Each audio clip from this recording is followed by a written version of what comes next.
Hello students, foundation chemistry classes में आपका most welcome है। मैं हूं गालिब सर। तो डियर स्टूडेंट्स, कैसे हैं आप सब?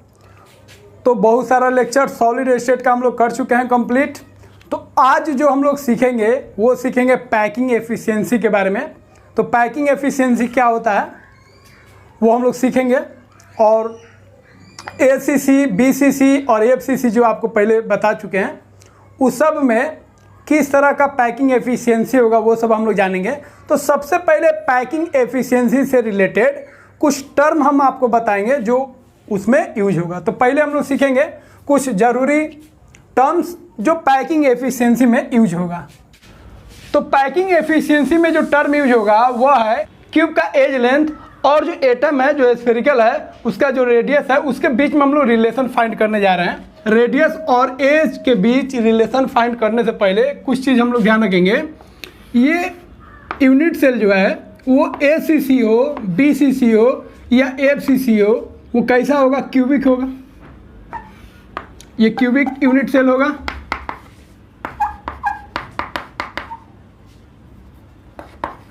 वो या ACC हो या FCC हो या BCC हो। अब आपको ध्यान रखना है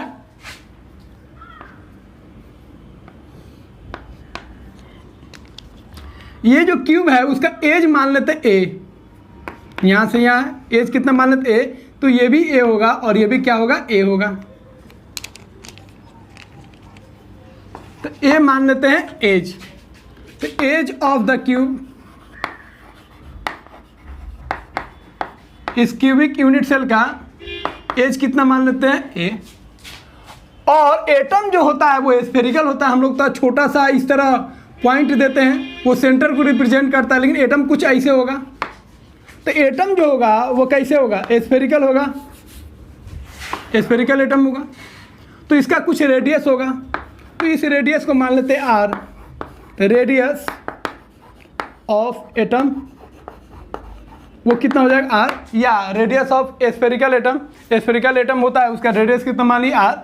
अब हम लोग आगे सीखेंगे A और R के बीच में रिलेशन। A हो जाएगा क्यूब का एज और R हो जाएगा एटम का रेडियस। इसके बीच में रिलेशन देखेंगे ACC में, BCC में और FCC में, तीनों में हम लोग रिलेशन देखेंगे R और A के बीच में क्या रिलेशन है। तो आप ध्यान रखेंगे A हो जाएगा क्यूब का एज, यूनिट सेल का एज, और R हो जाएगा जो एटम्स होगा उसका रेडियस। चलिए इसको कॉपी कीजिए, फिर आगे हम लोग बढ़ते हैं। तो पैकिंग एफिशिएंसी को समझने से पहले हम लोग कुछ इंपॉर्टेंट चीज़ समझ लेते हैं, फिर हम लोग उसका बात करेंगे। तो पहले हम लोग देख लेते हैं ACC, फिर हम लोग देखेंगे BCC और फिर हम लोग देखेंगे FCC। इसको ध्यान से देखिए, बहुत ज़्यादा यूज होगा। ACC में हम लोग जानते हैं एटम्स जो प्रेजेंट रहता है वो कहाँ पर रहता है? एटम्स प्रेजेंट रहता है सिर्फ कॉर्नर पे, ओनली कॉर्नर। यहाँ पे एटम्स होगा, कुछ एटम्स यहाँ पे होगा, कुछ एटम्स यहाँ पे। हाँ, जितना भी कॉर्नर है सभी पे एटम्स या आयंस क्या होगा? प्रेजेंट होगा, और उसी को हम लोग क्या बोलेंगे? ACC। तो ये हो गया आपका simple cubic unit cell. BCC का अगर बात करेंगे तो BCC में क्या होता है? तो BCC ऐसा यूनिट सेल है जहाँ पे एटम्स जो प्रेजेंट होता है वो कॉर्नर के अलावा बॉडी के सेंटर में भी प्रेजेंट होता है। तो ACC, BCC इस सब के बारे में आपको बता चुके हैं। अगर आप नहीं पढ़े हैं, उस लेक्चर को नहीं देखे हैं, तो आप यहाँ पे जो लिंक आपको दिख रहा है वहाँ पे आप क्लिक कीजिए और वहाँ से आपको वो लेक्चर मिल जाएगा और उसको देखिए। और सॉलिड स्टेट का पूरा लेक्चर पूरा कंटिन्यूअस है एकदम, लेक्चर 1, लेक्चर 2, लेक्चर 3, और पूरा को आप देखिएगा तभी ये सब चीज़ आपको समझ में आएगा।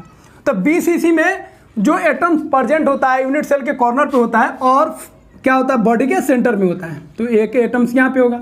अच्छा, FCC का अगर बात करेंगे तो FCC में एटम्स कहाँ पे प्रेजेंट होता है? तो FCC में जो एटम्स प्रेजेंट होता है वो होता है कॉर्नर पे और फेस के सेंटर पे। ये सब हम लोग अच्छा से समझ चुके हैं पहले। तो कुछ एटम्स क्या होगा? कॉर्नर पे होगा, और कुछ एटम्स क्या होगा? फेस के सेंटर पे होगा। फेस के सेंटर पे कितना एटम्स होगा? 6। फेस 6 होता है तो एटम्स भी कितना होगा? 6।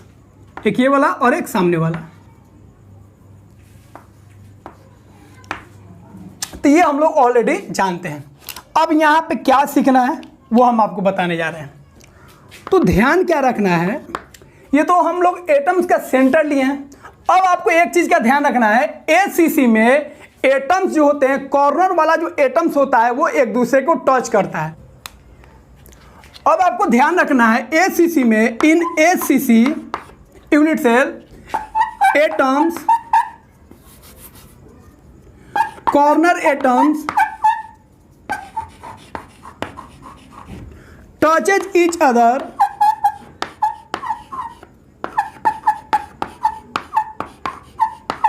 along edges।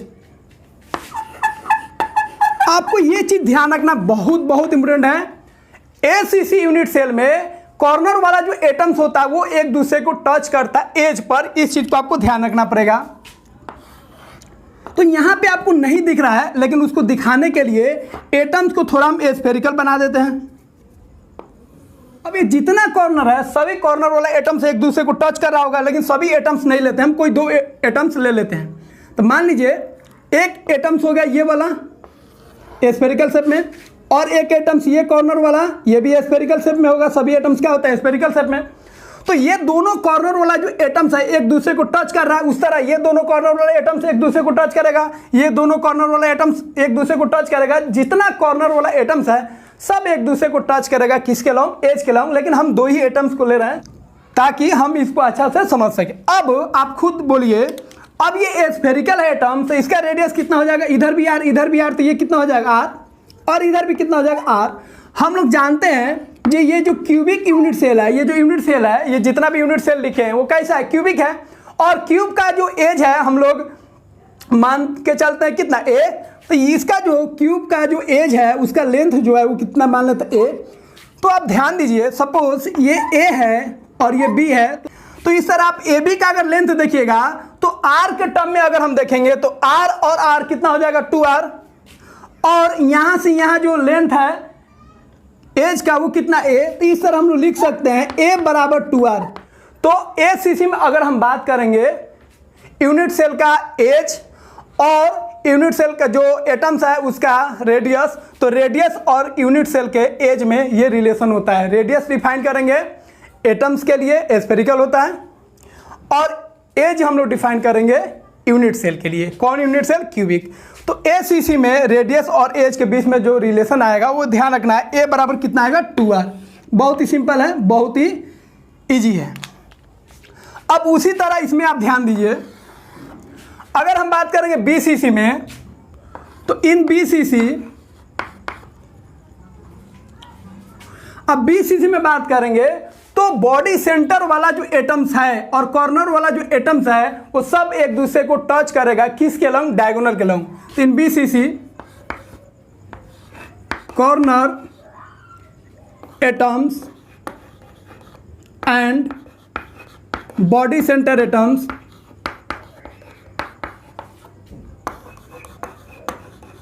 Touches each other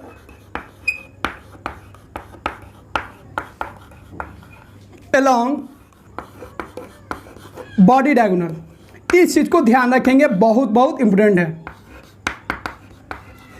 अगर हम बीसीसी में बात करेंगे तो एटम्स एक दूसरे को टच करेगा, किसके अलोंग टच करेगा, बॉडी डायगोनल के अलोंग टच करेगा। तो बीसीसी का पहले एक यूनिट सेल हम बना लेते हैं। ये हो गया बीसीसी, कॉर्नर पे एटम्स होगा, तो इस तरह कॉर्नर पे एटम्स होगा और बॉडी के सेंटर में होगा, यहाँ पे एटम्स होगा। तो अब आपको ध्यान रखना है, एटम्स को थोड़ा हम बड़ा करके बना रहे हैं ताकि हम लोगों को समझ में आ जाए कि कैसे एटम्स एक दूसरे को टच कर रहा है। तो एक एटम्स यहाँ पे होगा, कुछ ऐसे होगा स्फेरिकल शेप में, एक एटम्स यहाँ पे होगा, कुछ ऐसे होगा स्फेरिकल शेप में, और एक एटम्स बॉडी के सेंटर पे है तो कुछ ऐसे होगा स्फेरिकल शेप में। अब इस तरह बॉडी डायगोनल कितना होता है, 4। तो चारों बॉडी डायगोनल पे कॉर्नर एटम्स और बॉडी सेंटर पे जो एटम्स है वो एक दूसरे को टच करेगा, लेकिन एक ही डायगोनल पे हम बात की है ताकि हमारा जो कॉन्सेप्ट है वो अच्छा से समझ में आ जाए। इस तरह क्लियर आपको दिख रहा है। अब देखिए ये जो स्फेरिकल है एटम, उसका रेडियस r हो गया। यहां पे भी आपको क्या हो जाएगा, यहां इधर भी r इधर भी r, तो ये r और ये भी हो गया r। और इस एटम्स का लेंगे तो इसका कितना हो जाएगा r। अब आप ध्यान दीजिए, ये जो डायगोनल है, कौन डायगोनल है? Body diagonal, body diagonal. तो बॉडी डायगोनल का जो लेंथ होगा वो कितना हो जाएगा बोलिए? बॉडी डायगोनल का लेंथ हो जाएगा आर आर आर आर, कितना हो जाएगा? 4r। और हम लोग पहले निकाल चुके हैं कि किसी क्यूबिक यूनिट सेल में जो फेस डायगोनल का लेंथ होता है √2a होता है एज के टर्म में, और बॉडी डायगोनल का जो लेंथ होता है वो कितना होता है? √3a होता है। ए हम लोग मान चुके हैं क्यूब का या यूनिट सेल का क्या है? एज का लेंथ है। तो बॉडी डायगोनल कितना है? 4r, और बॉडी डायगोनल का लेंथ हम लोग कितना जानते हैं? √3a। तो इस तरह हम लोग लिख सकते हैं √3a = 4r, या ऐसे लिख दीजिए 4r = √3a। तो इस तरह एज में और रेडियस में रिलेशन आ गया किसके लिए? बीसीसी के लिए। तो ये ध्यान रखेंगे, बीसीसी में एटम्स एक दूसरे को टच करेगा बॉडी डायगोनल पे, कॉर्नर वाला एटम्स और बॉडी के सेंटर में जो एटम्स है एक दूसरे को टच करेगा। इस तरह रेडियस के फॉर्म में अगर बात करेंगे लेंथ कितना हो जाएगा? 4r, और अगर हम बॉडी डायगोनल का लेंथ बात करेंगे एज के टर्म में तो वो कितना होता है? √3a। तो बॉडी डायगोनल का लेंथ हो जाएगा √3a और रेडियस के टर्म में बोलेंगे तो 4r, तो √3a बराबर हो जाएगा 4r। तो बीसीसी में ध्यान रखेंगे, बीसीसी यूनिट सेल में रेडियस और एज लेंथ में जो रिलेशन होगा वो कितना होगा? √3a = 4r। ये बहुत ही इंपॉर्टेंट है पैकिंग एफिशिएंसी में, और बहुत सारे आगे जो हम लोग क्वेश्चन देखेंगे, कॉन्सेप्ट देखेंगे, उस सब में ये सब काम आएगा, इसको ध्यान रखेंगे। अब आता है बारी एफसीसी का। अब एफसीसी में ध्यान रखेंगे, in FCC corner atoms and face centre atoms touches each other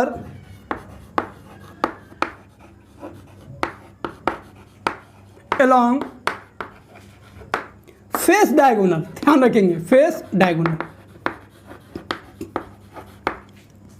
तो एफसीसी में ध्यान रखेंगे एटम्स जो होगा एक दूसरे को टच करेगा, कॉर्नर वाला एटम्स, और फेस सेंटर पे जो एटम्स है वो एक दूसरे को टच करेगा फेस के डायगोनल पे।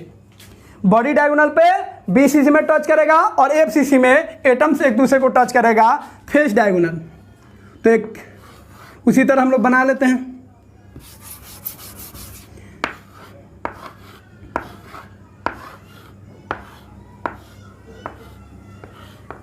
अब आपको ध्यान रखना बहुत सारे एटम प्रेजेंट होगा, सभी एटम्स का हम लोग बात नहीं करेंगे। कोई एक फेस ले लीजिए, 6 फेस है, कोई फेस ले सकते हैं, तो ये वाला हम फेस ले लेते हैं, ये वाला। अब इस फेस पे एक डायगोनल ले लेते हैं। अब ये कॉर्नर वाला जो एटम्स है इसका कुछ ऐसे शेप होगा हमारे बेटा जाओ, हला मत करो, हला मत करो, वीडियो बना रहे हैं, ठीक है बेटा, हमारा जाओ।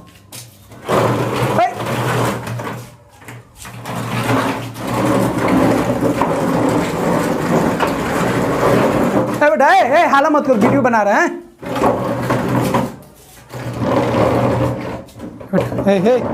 चुप चुप चुप, मामा बुला रही हैं, हम वीडियो बना रहे हैं बेटा। मैं देखो तो कैस भाई हैं, कैस भाई हैं, देखो तो मैं देखो कैस भाई हैं, देखो तो एक एटम्स यहाँ पे होगा स्फेरिकल शेप का, एक एटम्स इस कॉर्नर पे होगा स्फेरिकल शेप का, और एक एटम्स फेस के सेंटर पे होगा। अब इसका रेडियस कितना हो जाएगा? फिर उसी तरह इसका रेडियस हो जाएगा r, इसका रेडियस इधर भी हो जाएगा r, इधर भी हो जाएगा r, इसका रेडियस इधर भी हो जाएगा r। अब r r और r कितना हो जाएगा? 4r। तो फेस डायगोनल का लेंथ कितना हो जाएगा? फेस डायगोनल हो जाएगा 4r, और फेस डायगोनल का लेंथ हम लोग ऑलरेडी जानते हैं, निकाल चुके हैं, कितना होता है? √2a। तो √2a बराबर कितना हो जाएगा? 4r। ये आप ध्यान रखेंगे किसके लिए? एफसीसी। एफसीसी में एज लेंथ और रेडियस के बीच में जो रिलेशन आएगा वो आएगा √2a बराबर 4r। आप याद रखेंगे फेस डायगोनल बराबर 4r, इसमें बॉडी डायगोनल बराबर 4r, और यहाँ पे ध्यान रखेंगे एज का लेंथ बराबर 2r। तो फेस डायगोनल जानते हैं √2a, बॉडी डायगोनल √3a, और इसमें हम लोग जानते हैं a बराबर 2r। तो इसको आपको ध्यान रखना है, ये बहुत ज़्यादा हेल्प करेगा पैकिंग एफिशिएंसी में। फिर से एक बार रिपीट कर देते हैं, ध्यान से समझिए। पैकिंग एफिशिएंसी क्या होता है हम लोग बाद में बात करेंगे। पैकिंग एफिशिएंसी को समझने के लिए कुछ टर्म है जिसको हम लोगों को समझना पड़ेगा। हम लोग ACC में जानते हैं एटम जो होता है कॉर्नर पे प्रेजेंट होता है, लेकिन आपको एक चीज और ध्यान रखना है, ACC में कॉर्नर पे जो एटम्स होते हैं वो एक दूसरे को टच करते हैं एज पर मतलब किनारा पर, एज पर टच करते हैं। BCC में अगर बात करेंगे तो BCC में एटम्स प्रेजेंट होते हैं कॉर्नर पे, उसके अलावा बॉडी के सेंटर पे प्रेजेंट होते हैं। अब इसमें एक चीज का ध्यान रखना है, वो BCC में जो एटम्स होते हैं कॉर्नर वाला एटम्स और बॉडी का जो सेंटर वाला एटम्स है वो एक दूसरे को टच करता है बॉडी डायगोनल पे। तो कॉर्नर वाला एटम्स और ये वाला सब एक दूसरे को टच करेगा। FCC में बात करेंगे तो ध्यान रखेंगे कॉर्नर वाला एटम्स और फेस के सेंटर पर जो एटम्स है वो एक दूसरे को टच करेगा। तो जितना भी फेस है सभी फेस वाला जो सेंटर होगा वो और कॉर्नर एटम्स टच करेगा, लेकिन यहाँ पे एक ही लिए हैं ताकि हम लोगों को समझ में पूरा अच्छा से आए। यहाँ पे भी जितना भी डायगोनल है सबके अलोंग एटम्स एक दूसरे को कॉर्नर वाला और बॉडी के सेंटर वाला टच करेगा, लेकिन एक ही पे बना है ताकि हम लोगों को समझ में आ जाए। उसी तरह यहाँ पे भी होगा, जितना कॉर्नर एटम्स होगा सभी एक दूसरे को टच करेगा एज के अलोंग, लेकिन यहाँ पे एक ही लिए हैं ताकि हम लोगों को क्लियर समझ में आ जाए। इसको आप ध्यान रखेंगे। तो ये आपका रिलेशन हो गया,